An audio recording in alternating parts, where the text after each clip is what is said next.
তাজমহল কথাটির সঙ্গে আমরা তো সকলেই পরিচিত, কিন্তু তাজমহলের সম্পর্কে আমরা কতটা জানি? আসুন এই ভিডিওটির মাধ্যমে আমরা তাজমহলের সম্পর্কে বিভিন্ন তথ্য জানি। তাজমহল ভারতের উত্তর প্রদেশে আগ্রায় অবস্থিত একটি রাজকীয় সমাধি। মুঘল সম্রাট শাহজাহান তার স্ত্রী আরজুমান্দ বানু বেগম, যিনি মুমতাজ মহল নামে পরিচিত, তার স্মৃতির উদ্দেশ্যে এই অপূর্ব সৌধটি নির্মাণ করেন। সৌধটির নির্মাণ শুরু হয়েছিল 1632 খ্রিস্টাব্দে, যা সম্পূর্ণ হয়েছিল প্রায় 1653 খ্রিস্টাব্দে।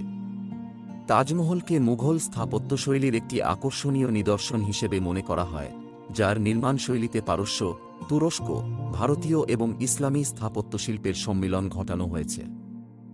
যদিও সাদা মার্বেলের গম্বুজাকৃতি রাজকীয় সমাধিটি বেশি সমাদৃত, তাজমহল আসলে সামগ্রিকভাবে একটি জটিল অখণ্ড স্থাপত্য। এটি 1983 সালে ইউনেস্কো বিশ্ব ঐতিহ্যবাহী স্থান হিসেবে তালিকাভুক্ত করা হয়। বিশ্বের 7ম আশ্চর্যের অন্যতম তাজমহল তখন একে বলা হয়েছিল বিশ্ব ঐতিহ্যের সর্বজনীন প্রশংসিত শ্রেষ্ঠ কর্ম। তাজমহল বিশ্বের অপূর্ব সুন্দর স্মৃতিসৌধ ও মনোমুগ্ধকর নিদর্শন। ভালোবাসার অবিশ্বাস্য স্মরণীয় ভাস্কর্য, ইসলামিক স্থাপত্যের অপূর্ব নিদর্শন যা শান্তি ও সৌন্দর্যের প্রতীক। 1631 খ্রিস্টাব্দে শাহজাহান, যিনি মুঘল আমলের সমৃদ্ধশালী সম্রাট ছিলেন, তাঁর দ্বিতীয় স্ত্রী মুমতাজ মহলের মৃত্যুতে প্রচণ্ডভাবে শোকাহত হয়ে পড়েন। মুমতাজ মহল তখন তাদের চতুর্দশ কন্যা সন্তান গৌহর বেগমের জন্ম দিতে গিয়ে মৃত্যুবরণ করেছিলেন। তাজমহলের নির্মাণ কাজ মুমতাজের মৃত্যুর পর শুরু হয়। মূল সমাধিটি সম্পূর্ণ হয় 1648 খ্রিস্টাব্দে এবং এর চারদিকের ইমারত এবং বাগান আরও 5 বছর পরে তৈরি হয়। 1663 খ্রিস্টাব্দে আগ্রা ভ্রমণ করে ফরাসি পর্যটক ফ্রান্সিস বেরনিয়ার লিখছিলেন, দুটো বিস্ময়কর সমাধির বিবরণ দিয়ে আমি চিঠিটি শেষ করব যারা আগ্রাকে দিল্লির চেয়ে শ্রেষ্ঠ করেছে। একটি নির্মাণ করেছেন সম্রাট জাহাঙ্গীর তাঁর পিতা আকবরের সম্মানে এবং অন্যটি সম্রাট শাহজাহান তাঁর স্ত্রীর স্মরণে তৈরি করেছেন তাজমহল, যা অসাধারণ সৌন্দর্যের অধিকারী। স্বামী তাঁর স্ত্রীর শোকে এতই শোকার্ত যে স্ত্রী জীবনে যেমন তার সাথেই ছিলেন, মরণেও তিনি তার কবরের কাছেই থাকবেন। তাজমহল তৈরি হয়েছে বিভিন্ন ঐতিহ্যবাহী নকশার উপর, বিশেষ করে পারস্য ও মুঘল স্থাপত্য অনুসারে। নির্দিষ্ট কিছু নকশা তিমুর ও মুঘল ইমারতের মতো হুবহু করা হয়েছে, যাদের মধ্যে তিমুরের গুরিয়ামির সমরখন্দে মুঘল সাম্রাজ্যের পূর্বসূরি হুমায়ুনের মাজার, ইমাদুদুদৌলার মাজার এবং দিল্লিতে শাহজাহানের নিজের তৈরি দিল্লি জামে মসজিদ। তাঁর পৃষ্ঠপোষকতায় মুঘল ইমারত পরিমার্জনের এক নতুন স্তরে পৌঁছায়।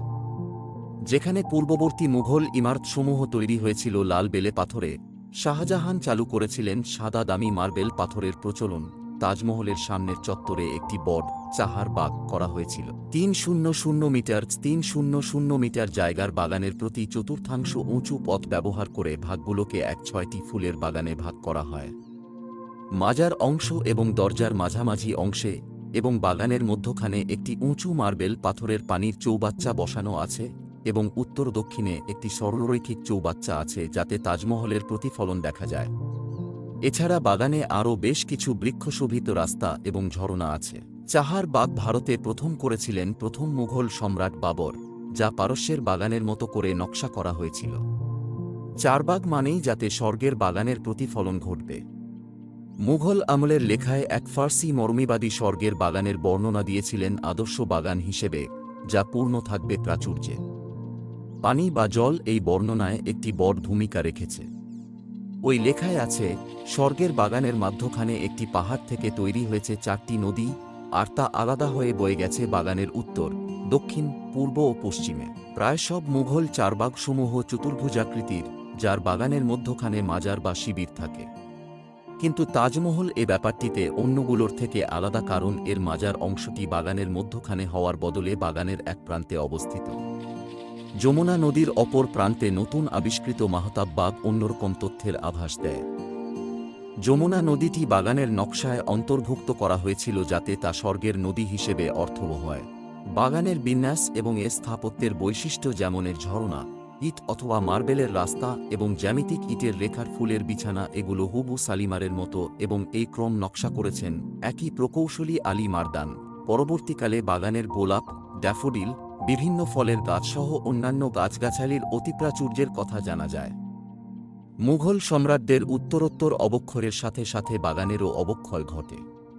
ইংরেজ শাসনামলে তাজমহলের রক্ষণাবেক্ষণের দায়িত্ব ইংরেজরা নেয়। তারা এ প্রাকৃতিক ভূদৃশ্যকে পরিবর্তন করে নতুন করে লন্ডনের আনুষ্ঠানিক বাগানের চেহারা দেয়। তাজমহলের চত্বরটি বেলে পাথরের দুর্গের মতো দেয়াল দিয়ে 3 দিক থেকে বেষ্টিত। নদীর দিকের পাশটিতে কোনো দেয়াল নেই। এই দেয়াল বেষ্টনীর বাইরে আরও সমাধি রয়েছে, যার মধ্যে শাহজাহানের অন্য স্ত্রীদের সমাধি এবং মুমতাজের প্রিয় পরিচারিকাদের একটি বড় সমাধি রয়েছে। এ স্থাপত্যসমূহ প্রধানত লাল বেলে পাথর দ্বারা তৈরি, দেখতে সে সময়কার ছোট আকারের মুঘল সাধারণ সমাধির মতো। ভিতরের দিকে দেয়ালগুলো স্তম্ভ এবং ছাদ সম্বলিত, যা সাধারণত হিন্দু মন্দিরে দেখা যেত এবং পরে মুঘলদের মসজিদের নকশায় আনা হয়েছিল। দেয়ালগুলো বিচিত্র গম্বুজাকৃতির ইমারত দিয়ে সংযুক্ত, যা থেকে বেশ কিছু জায়গা নজরে আসে, যা পর্যবেক্ষণ চৌকি হিসেবে ব্যবহার করা হতো, যা বর্তমানে জাদুঘর হিসেবে ব্যবহার করা হচ্ছে। তাজমহলে ঢোকার প্রধান ফটক বা দরজাও তৈরি হয়েছে মার্বেল পাথরে। দরজাটির নকশা ও ধরন মুঘল সম্রাটদের স্থাপত্যের কথাই স্মরণ করিয়ে দেয়। এর খিলানসমূহের আকৃতি হুবহু সমাধির খিলানসমূহের অনুরূপ এবং এর পিস্তাক খিলান সমাধির ক্যালিগ্রাফি বা চারুলিপির নকশার সাথে মিলিয়ে করা হয়েছে। এর ছাদে অন্যান্য বেলে পাথরের ইমারতের মতোই নকশা করা আছে, সেসব সুন্দর সুন্দর জ্যামিতিক আকৃতির। চত্বরের একেবারে শেষে বেলে পাথরের দুটো বিশাল ইমারত রয়েছে, যার সমাধির দিকের অংশ খোলা। এদের পিছন ভাগ পূর্ব ও পশ্চিম দিকের দেয়ালের সমান্তরাল। দুটো ইমারত দেখতে একেবারে হুবহু যেন একটা আরেকটির প্রতিচ্ছবি। পূর্ব দিকের ইমারতটি মসজিদ, অন্যটি হল জাওয়াব, যার মূল উদ্দেশ্য ছিল ভারসাম্য রক্ষা করা। জাওয়াব আলাদা, শুধু এর মেহরাম নেই, আর এর মেঝে নকশা করা, যেখানে মসজিদের মেঝে 5-6-9 জন মুসল্লির নামাজ পড়ার জন্য কালো পাথর দিয়ে দাগ কাটা। মসজিদটির প্রাথমিক নকশা শাহজাহানের তৈরি অন্যান্য ইমারতের মতোই, বিশেষ করে তার মসজিদ-ই জাহান্নুমা অথবা দিল্লি জামে মসজিদ, একটি বড়ঘর যার উপর 3টি গম্বুজ। মুঘল আমলের মসজিদগুলোর নামাজ পড়ার জায়গা 3 ভাগে ভাগ করা থাকত। বড় নামাজ পড়ার জায়গার দুপাশে সামান্য ছোট নামাজ পড়ার জায়গা। তাজমহলের প্রত্যেকটি নামাজ পড়ার জায়গার উপরে বিশাল গম্বুজ আছে, কিন্তু জায়গাটি খোলা। ইমারতটির নির্মাণ সম্পূর্ণ হয়েছিল 1643 খ্রিস্টাব্দে। তাজমহলের মূলে হল তার সাদা মার্বেল পাথরের সমাধি, যা অন্যান্য মুঘল সমাধির মতো মূলত পারস্যদেশীয় বৈশিষ্ট্য, যেমন আইওয়ান সহ প্রতিসম ইমারত, একটি ধনুক আকৃতির দরজা, উপরে বড় গম্বুজ রয়েছে। সমাধিটি একটি বর্গাকার বেদিকার উপর দাঁড়িয়ে রয়েছে। ভিত্তি কাঠামোটি বিশাল এবং কয়েক কক্ষ বিশিষ্ট। প্রধান কক্ষটিতে মুমতাজ মহল ও শাহজাহানের স্মৃতিফলক বসানো হয়েছে। তাদের কবর রয়েছে এক স্তর নিচে। ভিত্তিটি আদতে একটি কোণগুলো ভাঙা ঘনক্ষেত্র, প্রতিদিকে প্রায় 5-5 মিটার লম্বা। পাশে একটি বড় পিস্তাক অথবা বড় ধনুক আকৃতির পথ, আইওয়ানের কাঠামো, সাথে উপরে একই রকমের ধনুক আকৃতির বারান্দা। এই প্রধান ধনুক আকৃতির তোরণ বৃদ্ধি পেয়ে উপরে ইমারতের ছাদের সাথে যুক্ত হয়ে সম্মুখভাগ তৈরি করেছে। তোরণের অপর দিকে বাড়তি পিস্তাকসমূহ উপরে পিছনের দিকে চলে গেছে। পিস্তাকের এই বৈশিষ্ট্যটি কোণার দিকে জায়গায় একইভাবে ব্যবহার করা হয়েছে। নকশাটি সম্পূর্ণভাবে প্রতিসম এবং তোরণের অপর দিকে বাড়তি পিস্তাকসমূহ উপরে পিছনের দিকে চলে গেছে। পিস্তাকের এই বৈশিষ্ট্যটি কোণার দিকে জায়গায় একইভাবে ব্যবহার করা হয়েছে। নকশাটি সম্পূর্ণভাবে প্রতিসম এবং ইমারতের প্রতিটি দিকেই একই রকম। 4টি মিনার রয়েছে। ভিত্তির প্রতিটি কোণায় একটি করে মিনার ভাঙা কোণার দিকে মুখ করে রয়েছে। সমাধির উপরের মার্বেল পাথরের গম্বুজি সমাধির সবচেয়ে আকর্ষণীয় বৈশিষ্ট্য। এর আকার প্রায় ইমারতের ভিত্তির আকারের সমান, যা প্রায় 3-5 মিটার। এর উচ্চতা হওয়ার কারণ গম্বুজটি একটি 7 মিটার উচ্চতার সিলিন্ডার আকৃতির ড্রামের উপরে বসানো। এর আকৃতির কারণে এই গম্বুজকে কখনো পেঁয়াজ গম্বুজ অথবা পেয়ারা গম্বুজ বলেও ডাকা হয়। গম্বুজের উপরের দিক সাজানো হয়েছে একটি পদ্ম ফুল দিয়ে, যা তার উচ্চতাকে আরও দৃষ্টিগোচর করে। গম্বুজের উপরে একটি পুরনো সম্ভবত তামা বা কাঁসার দণ্ড রয়েছে, যাতে পারস্যদেশীয় ও হিন্দু ঐতিহ্যবাহী অলঙ্করণ রয়েছে।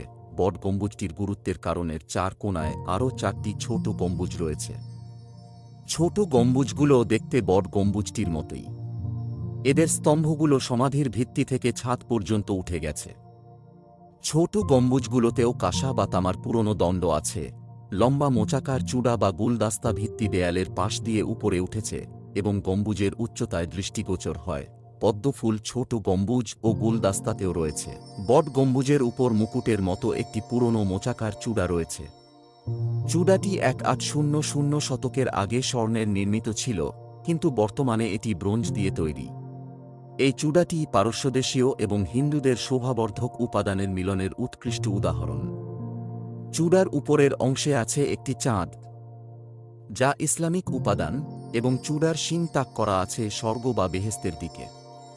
বট গম্বুজের উপর চূড়ার চাঁদ এবং তাক করা শিং মিলে একটি ঐতিহ্যবাহী চিহ্নের আকার ধারণ করে, যা হিন্দু দেবতা শিবের চিহ্নের মত। মিনারগুলোর মূল বেদিকার কোণাগুলোতে রয়েছে 4টি বট চৌকি, যাদের প্রতিটির উচ্চতা 400 মিটারেরও বেশি।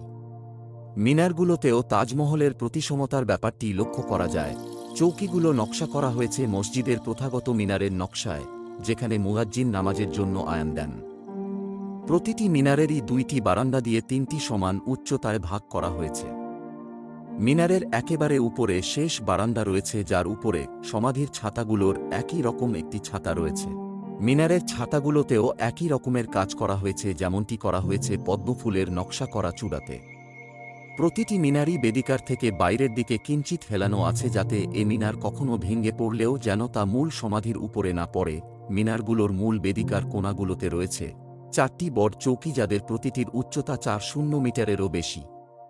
মিনারগুলোতেও তাজমহলের প্রতিসমতার ব্যাপারটি লক্ষ্য করা যায়। 15 কিলোমিটারের একটি ঢালু পথ তৈরি করা হয়েছিল নির্মাণের জন্য, নির্দিষ্ট স্থানে মার্বেল, পাথর ও অন্যান্য মালপত্র নেওয়ার জন্য। সমসাময়িক উৎস থেকে জানা যায় 20 ও 30টি করে ষাঁড় একসাথে বেঁধে বিশেষ ধরনের গরুর গাড়িতে করে পাথর উঠানো হতো। পাথর উঠিয়ে ঠিক উচ্চতায় বসাতে কপিকল ব্যবহার করা হতো। গাধা এবং ষাঁড়ের দল কপিকল নাড়াতে শক্তির যোগান দিত। নির্মাণ কাজের ক্রম ছিল এরকম: ভিত্তি সমাধি, 4টি মিনার, মসজিদ এবং যাওয়া প্রবেশ দরজা। ভিত্তি আর সমাধি নির্মাণ করতে সময় লেগেছিল প্রায় 1-2 বছর।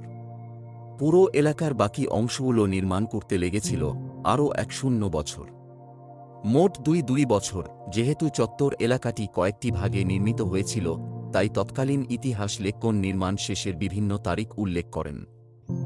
যেমন সমাধিটির কাজ শেষ হয়েছিল 1643 খ্রিস্টাব্দে, কিন্তু বাকি অংশগুলোর কাজ তখনও চলছিল। বিভিন্ন উৎস থেকে তাজমহল নির্মাণ কাজে যারা অংশ নিয়েছিলেন তাদের বিভিন্ন নাম পাওয়া যায়। পারস্যদেশীয় স্থপতি ওস্তাদ ঈসা চত্বরের নকশা করার বিশেষ ভূমিকায় অনেক স্থানেই তার নাম পাওয়া যায়। পারস্য দেশের বেনারসের পুরু ফার্সি ভাষার এক লেখায় তাকে তত্ত্বাবধায়ক স্থপতি হিসেবে উল্লেখ করেছে। বট গম্বুজটির নকশা করেছিলেন অত্টোমান সাম্রাজ্য থেকে আসা ইসমাইল খান, যাকে গোলার্ধের প্রথম নকশাকারী এবং সে যুগের একজন প্রধান গম্বুজ নির্মাতা মনে করা হয়। কাজিম খান, লাহোরের বাসিন্দা, বট গম্বুজের চূড়ায় যে স্বর্ণের দনটি ছিল, তিনি তা গড়েছিলেন। চিরঞ্জিলাল, একজন পাথর খোদাইকারক যিনি দিল্লি থেকে এসেছিলেন, প্রধান ভাস্কর ও মোজাইকারক হিসেবে নেওয়া হয়েছিল। পারস্যের আমানত খান, যিনি প্রধান চারুলিপিকর, মোহাম্মদ হানিফ রাজমিস্ত্রিদের তত্ত্বাবধায়ক ছিলেন। সিরাজ, ইরান থেকে মীর আব্দুল করিম এবং মুক্কারিমাত খান, যারা ব্যবস্থাপনা ও আর্থিক দিকগুলো সামাল দিতেন। তাজমহল তৈরি হয়েছে সারা এশিয়া এবং ভারত থেকে আনা বিভিন্ন উপাদান সামগ্রী দিয়ে। নির্মাণ কাজের সময় 1000 এরও বেশি হাতি ব্যবহার করা হয়েছিল নির্মাণ সামগ্রী বহন করে আনার জন্য। আলো প্রবাহী অস্বচ্ছ সাদা মার্বেল পাথর আনা হয়েছিল রাজস্থান থেকে। ইয়াসর, লাল, হলুদ বা বাদামি রঙের মধ্যম মানের পাথর আনা হয়েছিল পাঞ্জাব থেকে। চীন থেকে আনা হয়েছিল ইয়াসম, কঠিন সাদা সবুজ পাথর, স্ফটিক টুকরা। তিব্বত থেকে বৈদুর্য সবুজনীলাভ রঙের রত্ন এবং আফগানিস্তান থেকে নীলকান্তমণি আনা হয়েছিল। নীলমণি, উজ্জ্বল নীল রত্ন এসেছিল শ্রীলঙ্কা এবং রক্তিমাভাব, খয়েরি বা সাদা রঙের মূল্যবান পাথর এসেছিল আরব থেকে। 28 ধরনের মহামূল্যবান পাথর সাদা মার্বেল পাথরের উপর বসানো রয়েছে। তৎকালীন নির্মাণ খরচ অনুমান করা কঠিন ও কিছু সমস্যার কারণে তাজমহল নির্মাণে কত খরচ হয়েছিল তার হিসাবে কিছুটা হেরফের দেখা যায়। তাজমহল নির্মাণে তৎকালীন আনুমানিক 3-2 মিলিয়ন রুপি খরচ হয়েছিল বলে ধারণা করা হয়, কিন্তু শ্রমিকের খরচ, নির্মাণে যে সময় লেগেছে এবং ভিন্ন অর্থনৈতিক যুগের কারণে এর মূল্য একে অমূল্য বলা হয়। তাজমহলের নির্মাণ কাজ শেষ হতে না হতেই শাহজাহান তার পুত্র আওরঙ্গজেব দ্বারা ক্ষমতাচ্যুত ও আগ্রার কেল্লায় গৃহবন্দী হন। কথিত আছে, জীবনের বাকি সময়টুকু শাহজাহান আগ্রার কেল্লার জানালা দিয়ে তাজমহলের দিকে স্থির দৃষ্টিতে তাকিয়েই কাটিয়েছিলেন।